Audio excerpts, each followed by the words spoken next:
Hello guys, welcome to this series. तो यार हम ना क्लास 12th के एमसीक्यूज़ करने वाले हैं जो आपके टर्म 1 में आएंगे। तो हम इतनी प्रैक्टिस कर लेंगे यार।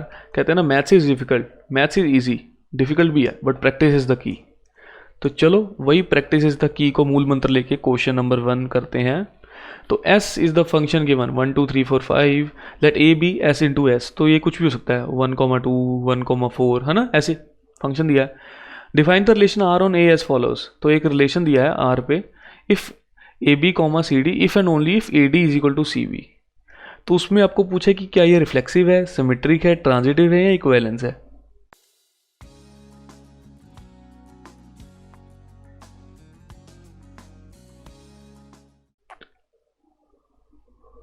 तो यार ये इक्विवेलेंस तो तभी होता है जब ये तीनों प्रॉपर्टीज ट्रू हों। बट अब ये तीन प्रॉपर्टीज होती क्या है, ये जानना बहुत ज़रूरी है। तो ये रिफ्लेक्सिव ना हमारा वो होता है, यहाँ पे हमें दिया है ए कॉमा बी का रिलेशन सी कॉमा डी से ऐसा है, if and only if A D is equal to C B हो जाए। तो ये रिफ्लेक्सिव का मतलब होता है कि अगर ए कॉमा बी का कोई रिलेशन है ना, तो ए कॉमा ए का भी एक रिलेशन है। तो इसको अगर मैं ए मानूँ और इसको बी, तो अगर इसका एक्स के ए का बी के साथ रिलेशन है तो ए का ए के साथ भी होना चाहिए। इसका मतलब कि ए कॉमा बी रिलेशन ए कॉमा बी होना चाहिए। और क्या वो ट्रू है, देख लेते हैं। तो ए का बी से, क्योंकि यहाँ पे ए का डी से था, A B is equal to B A. हाँ भाई, ये ट्रू है, होल्ड करता है किसी भी वैल्यू के लिए। अगर ए बी की वैल्यू यहाँ से 1 2 3 4 में से कुछ भी हो तो A B is equal to B A तो पक्का होता ही होता है। तो चलो अब अगली कंडीशन ट्राई करेंगे। तो ये रिफ्लेक्सिव तो है ये रिलेशन। अब अगला ट्राई करते हैं, उसे हम कहते हैं सिमेट्रिक। सिमेट्रिक का क्या मतलब होता है। सपोज करो यार दो भाई हैं, राम और श्याम। अगर राम श्याम का भाई है तो श्याम भी तो राम का भाई है ना, उसे हम बोलते हैं सिमेट्रिक।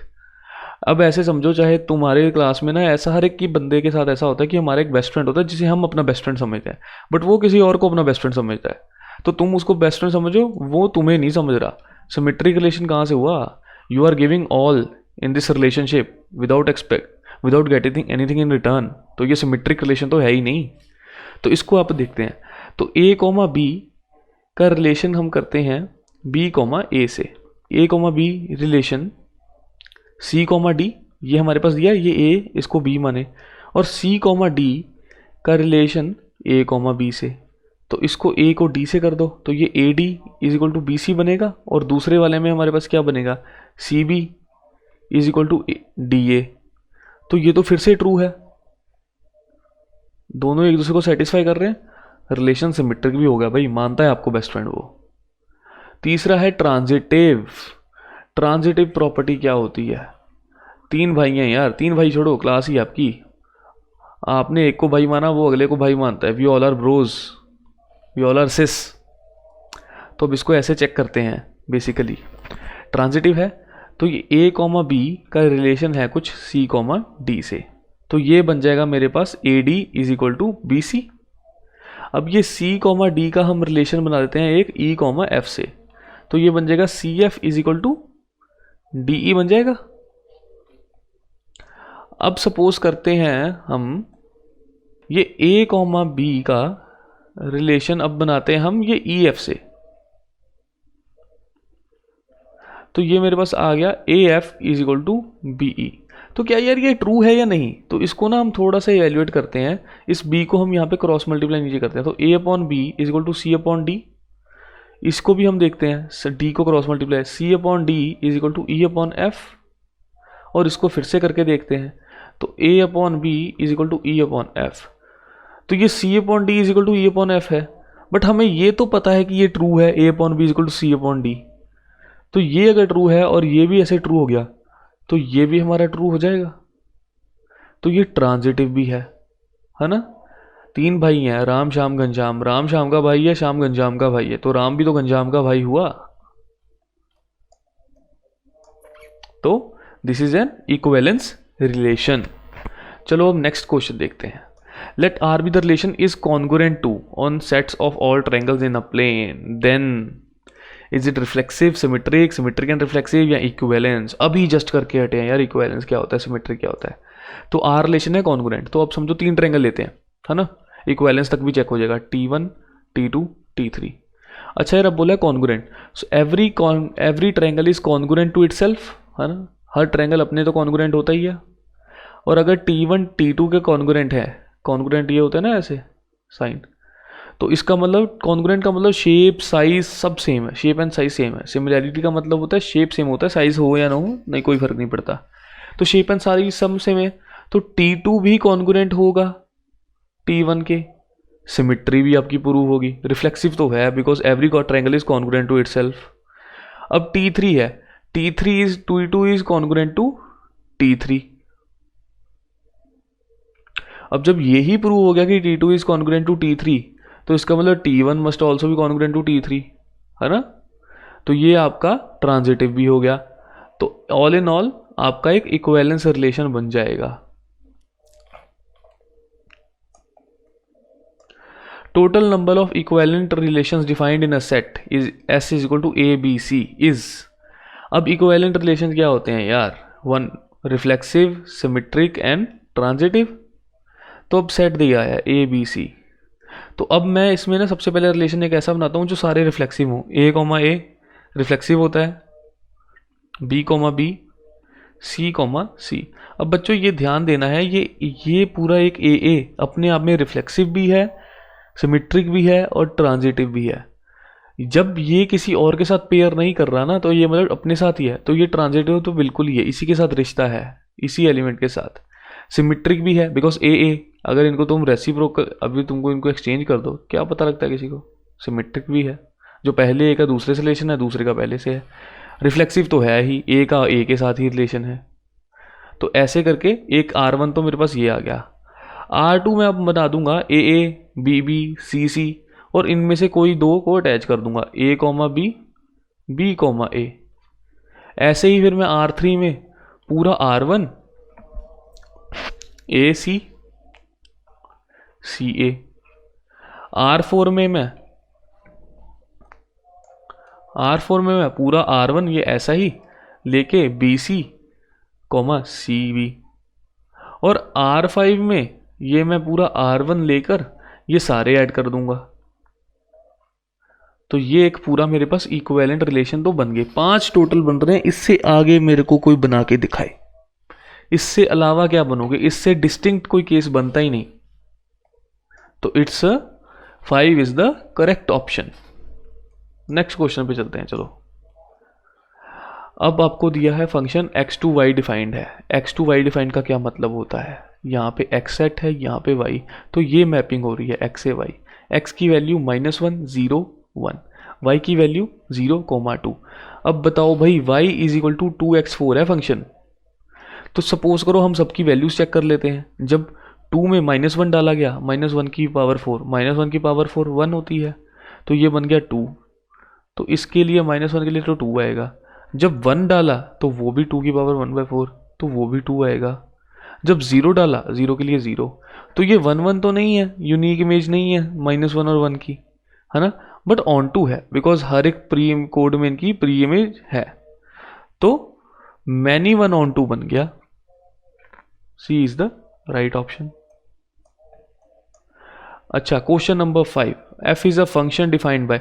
अब मैं ना एक बर्निंग टिप दे रहा हूं बहुत ज़्यादा।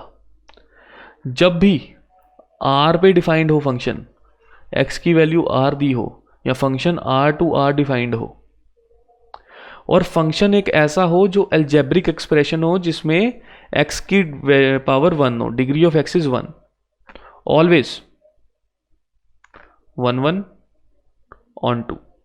तो यहाँ पे 1 1 on 2, A is the right option. Smallest integer function, smallest integer function क्या होता है भाई?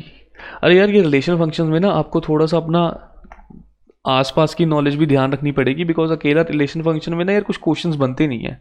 तो वो उसमें इन्वर्स ट्रिग्नो डाल देंगे गॉफ फॉग ढूंढने के लिए, है ना, उसमें कुछ और ऐड कर दिया, तो इससे आपको वो टेस्ट करेंगे। तो एक स्मॉलेस्ट इंटीजर फंक्शन क्या होता है, एक नंबर लाइन लो, उस पर 3 नंबर बना लो। एग्जाम्पल के लिए तौर में बता रहा हूँ, समझो ये 1 है, ये 2 है, ये 3 है, और यहाँ पे एक वैल्यू ले लो 1.5, यहाँ पे ले लो 1.7 और यहाँ पे ले लो 2.5।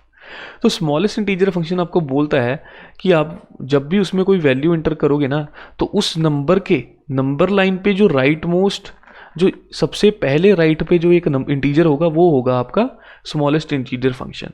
तो 1.5 के लिए राइट में सबसे नज़दीक कौन सा इंटीजर है? 2, 2। 1.7 के राइट में सबसे नज़दीक कौन सा इंटीजर है? 2, 2। जब 2 ही डाल दिया वैल्यू तो वो अपने आप ही एक इंटीजर है, तो वो भी 2।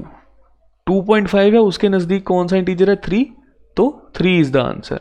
ये आपका एक बतौर एक स्मॉलेस्ट इंटीजर फंक्शन का ऐसे ऑपरेट करता है।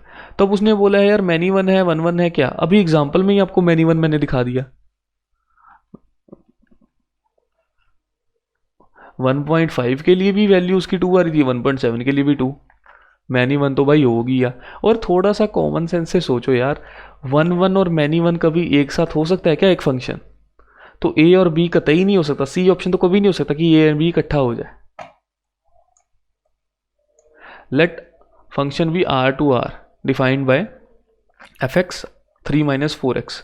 अभी जो बर्निंग टिप दी यहीं पे यूज होगी, और ये वो ऐसी टिप नहीं है कि ICSE वालों की इंग्लिश ना सुधारना, ये एक अच्छी वाली टिप है। R2R दिया है defined by fx = 3 - 4x। Function defined है रियल पे, रियल वैल्यूज पे। फंक्शन ऐसा है जिसमें अलजेब्रिक एक्सप्रेशन है और x की डिग्री भी 1 है। 1 1 एंड ऑन 2 होगा मेरे भाई। The number of bijective functions from set A to itself. Set A, यहाँ पे भी A to A bijective functions, और A में कंटेंट है 106 एलिमेंट्स, 106 एलिमेंट्स दोनों साइड। बाइजेक्टिव का मतलब क्या है? 1 1 और ऑन 2। 1 1 चेक करते हैं।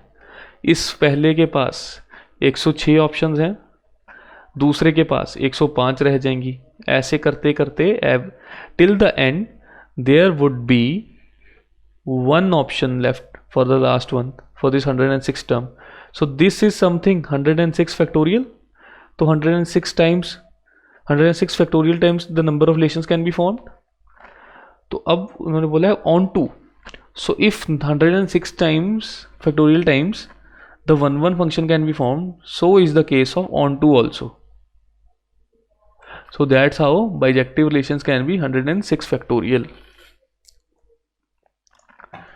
If fx is equal to ax square plus b की whole cube, the function g such that f gx is equal to g fx. अब इसका what does this mean? This means that fog is equal to gof, and it is only true when f inverse exists. So we have to find this f of inverse x है ना। So let's find it. f of inverse x, अब बच्चे को पता है whenever you want to find f inverse x, तो fx को y के इक्वल कर दो। तो ax square plus b whole cube is equal to y. तो it comes out to ax square plus b is equal to y 1/3.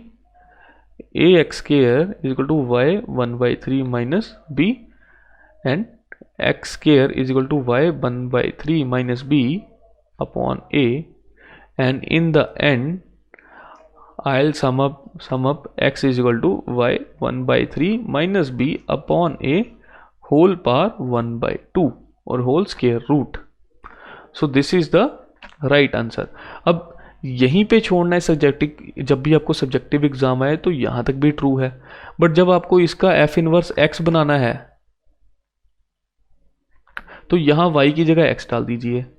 So f inverse x would be, और gx would be x 1/3 minus b upon a 1/2. So let's see which is the right option. I hope it's A only. Yeah. So A is the right answer. Next question, 10th. Half century तो मारी ली हमने। R2R f function defined है, G R2R H R2R, fx given, gx given, hx given. So यार ऐसा question ना थोड़ा सा हेक्टिक, थोड़ा लंबा जरूर है, इजी बहुत है, बट इसमें ना बच्चे गलती क्या करते हैं, वैल्यूज पहले नहीं साइड पे लिख के रखते, थोड़ा जंबल होता है। तो fx लिख के रख लो, gx लिख लो, एंड hx भी लिख लो।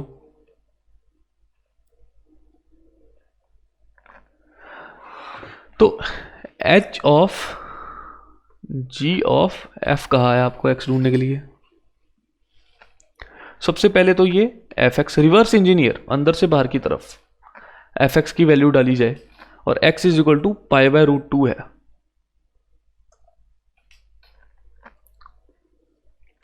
पाई बाय रूट 2 और it should be according to the options root pi by 4, या it should be root pi by 4। तो अब देखते हैं, बिकॉज नहीं तो फिर ऑप्शंस आंसर ही नहीं आएगा।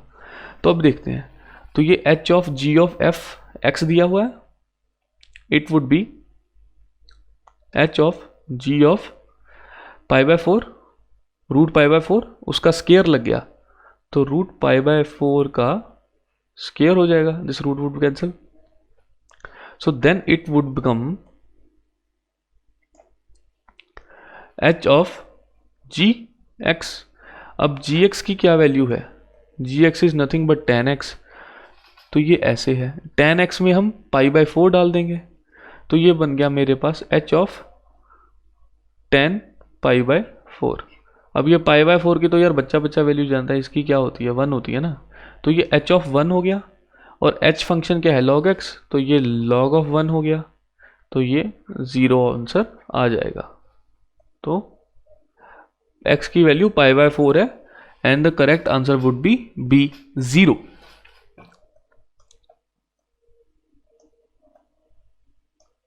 Okay, question number 11 very easy, fog के कंसेप्ट के ऊपर ही है। दोनों R2 R डिफाइंड है, एफ एक्स की वैल्यू दी है, एफ एक्स आप लिख लो 2x plus 3 and G x लिख लो एक्स स्क्वायर प्लस 7। सो अब उन्होंने कहा है फॉग ढूंढना है F of G of x, तो पहले तो हम जी ऑफ एक्स की वैल्यू डाल देंगे, वो हो जाएगा एक्स स्क्वायर प्लस 7, है ना। देन एफ एक्स में इस x में ये सारी वैल्यू इनपुट हो जाएगी, तो this would become fog of x would become 2 x square plus 7 plus 3 and it's total is equal to 25, so it would be 2x square plus 14 plus 3 is equal to 25। 2x square is equal to 8, x square is equal to 4 and x is equal to plus minus 2. So B will be the right option. यार एक चीज, एक tip है please, because ना ये fog और gof और H of G of F वाले फंक्शन ना थोड़े हेक्टिक हो जाते हैं, थोड़ा लंबा हो जाता है, तो स्टूडेंट सिली मिस्टेक्स करते हैं। तो हमेशा यार एफ एक्स जी एक्स साइड में लिख लो इन प्लेन पेपर और रिवर्स इंजीनियर करो, अंदर से बाहर की तरफ आना शुरू कर दो, क्वेश्चन 100% निकलेगा। तो चलो यार आगे कंटिन्यू करते हैं। तो अब आपको फंक्शन दे रखा है नेचुरल नंबर से रियल, एफ एक्स की वैल्यू दे रखी है ना, 2x माइनस 1 होल में 2 और जी एक्स दे रखा x प्लस 2, देन गॉफ 3/2। अब क्या करेंगे, simple reverse engineer, F of x में 3/2 भर देंगे पहले, तो एफ ऑफ एक्स में 3/2 की वैल्यू होगी हमारे पास 2 multiply by 3/2 minus 1 upon 2, 3 minus 1 is equal to 2, 2 upon 2 1। अब जी ऑफ 1 हमारे पास क्या आ जाएगा, 1 plus 2 3 total, C is the right option. कभी भी डरो ना यार, जब भी गॉफ फॉग का ऑप्शन आया है F of x G of x लिख लो, रिवर्स इंजीनियर करो अंदर से बाहर को। Okay, then question number 13, F of x की वैल्यू दी है, then F of F x पूछा है।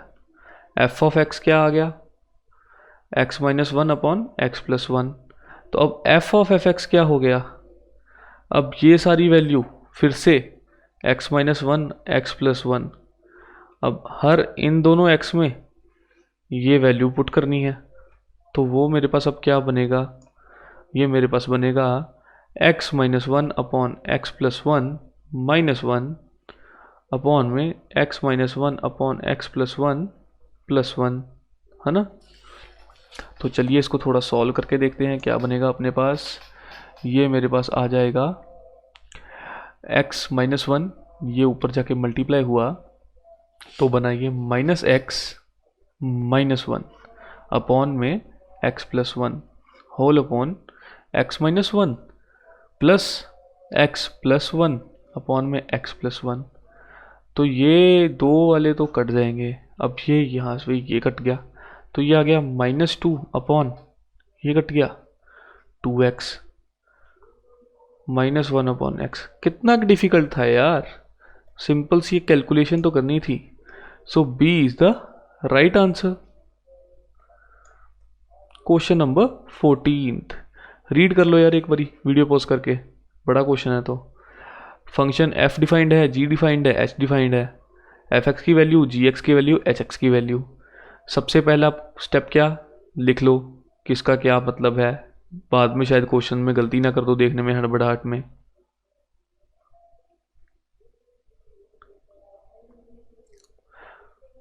फिर लिख लो एक x की वैल्यू और फिर लिख लो एंड में कि फंक्शन दिया कैसे है, जाना कैसे है कि g of f of h। तो रिवर्स इंजीनियर h से स्टार्ट होगा तो ये बनेगा g ऑफ f ऑफ, अब h की क्या वैल्यू थी, log x log x। अब log x log वन कितना होता है 0, log वन आ जाएगा यहाँ पे। तो ये क्या बन जाएगा आगे,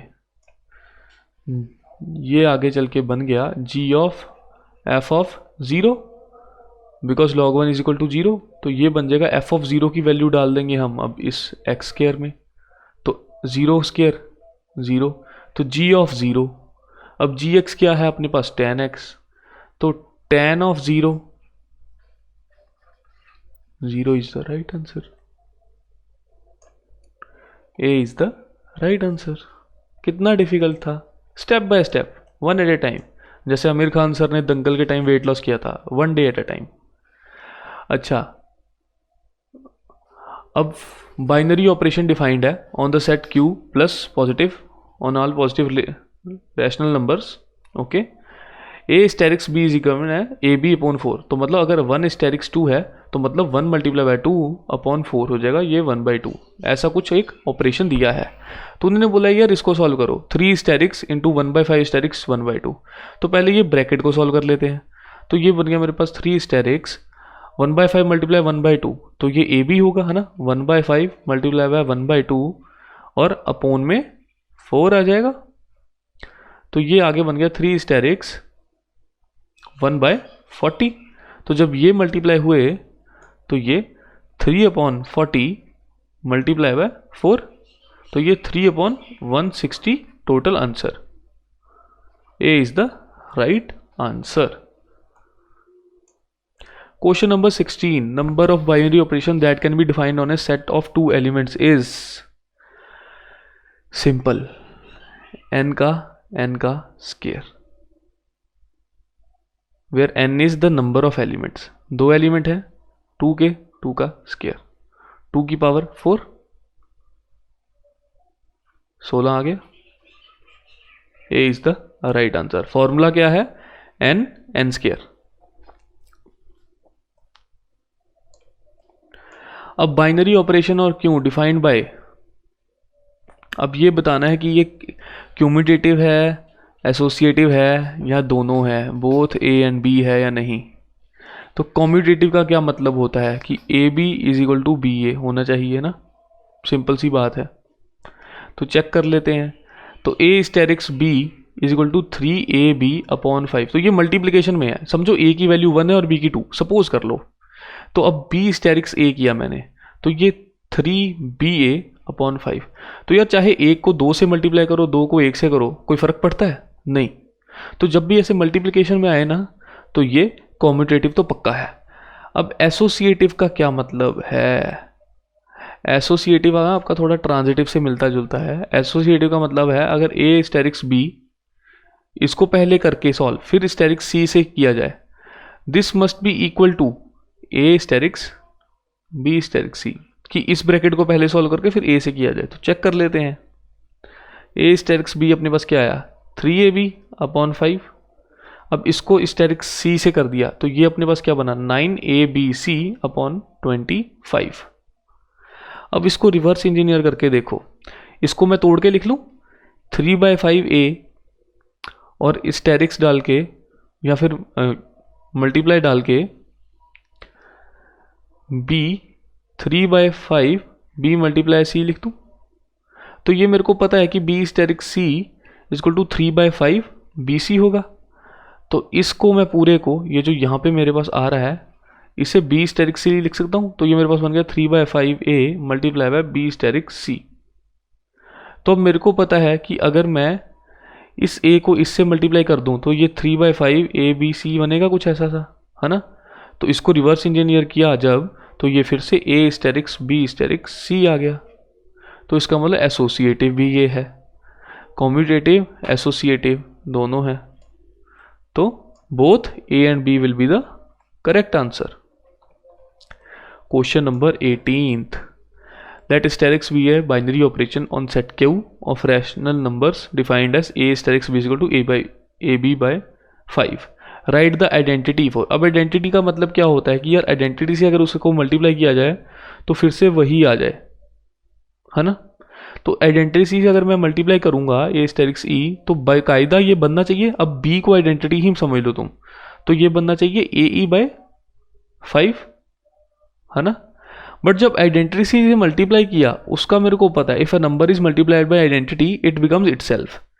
सो इसका मतलब कि A E upon 5 must be equal to A. तो इसको करके देखते हैं, A E 5 is equal to A cancel, E is equal to 5। तो मतलब यार A E is equal to 5 हमारा आइडेंटिटी है, तो ई की वैल्यू कितनी आई 5।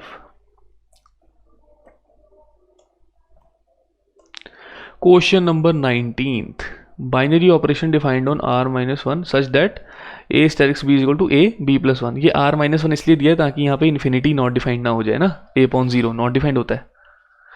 तो सपोज करो a स्टेरिक्स b आपके पास एक दिया हुआ है फंक्शन, तो उसका मतलब कि जो पहले है वो ऊपर आएगा न्यूमिनेटर में अपॉन b प्लस 1 है। तो अगर मैं b स्टेरिक्स a कर दिया तो ये b अपॉन a प्लस 1, तो ये a upon b plus 1 is not equal to b upon a plus 1, ये तो हमें पता है if a is not equal to b। तो ये कॉम्यूटेटिव तो नहीं है। अगर कॉम्यूटेटिव नहीं है यार, थोड़ा सा दिमाग लगाएं, कॉमन सेंस की बात है कि एसोसिएटिव भी किसी तरीके से नहीं बन पाएगा ये, बिकॉज अगर a स्टेरिक्स b ये आ गया, अब ये स्टेरिक्स c किया जाए तो ये बनेगा a upon b plus 1 upon में c प्लस 1, ऐसा सा कुछ। और अगर ये बाद में किया गया तो ये a नीचे आएगा, तो ये एसोसिएटिव भी नहीं है। तो ये both a and b not neither associative nor commutative. तो पूरा क्वेश्चन सॉल्व करने की जरूरत नहीं है, एमसीक्यू का यार यही बेनिफिट है। एमसीक्यू में आपको आंसर दे रखे हैं, वो कह रहा है यार एक आंसर चूज कर ले जो तेरे को लगता है, पूरा क्वेश्चन चाहे ना ही निकाल। Okay, last question of this part. तो question number 20, if F X is given 3x plus 2 upon 5x minus 3, then f of F X क्या आंसर होगा भाई इसका। अब f ऑफ एफ एक्स आपके ऊपर डिसाइड कर, आपको छोड़ दूंगा मैं, क्या मतलब बना इसका कि मतलब f ऑफ एफ एक्स, तो सबसे पहले एफ एक्स की क्या वैल्यू आ जाएगी, तो ये बन जाएगा f of 3x plus 2 upon 5x minus 3, है ना। तो इसका मतलब ये सारी वैल्यू अब इन एक्सिस में एंटर हो जाएगी, तो इसका मतलब 3 upon 3x plus 2 upon 5x minus 3 plus 2 upon में 5 3x प्लस 2 5x माइनस 3 अब इस पूरे को सॉल्व करना पड़ेगा, which is very easy for such bright students जो क्वेश्चन नंबर 20 तक पहुंच गए अब तक। तो इसका आंसर क्या आएगा आप लोग बताएंगे कमेंट करके, all right. Preferably x is the right answer. तो चलो अब यार यहीं पे काम समाप्त नहीं होता है, आपको एक लाइव टेस्ट भी देना है और अगली वीडियोस के लिए ट्यून इन भी करना है। Thank you.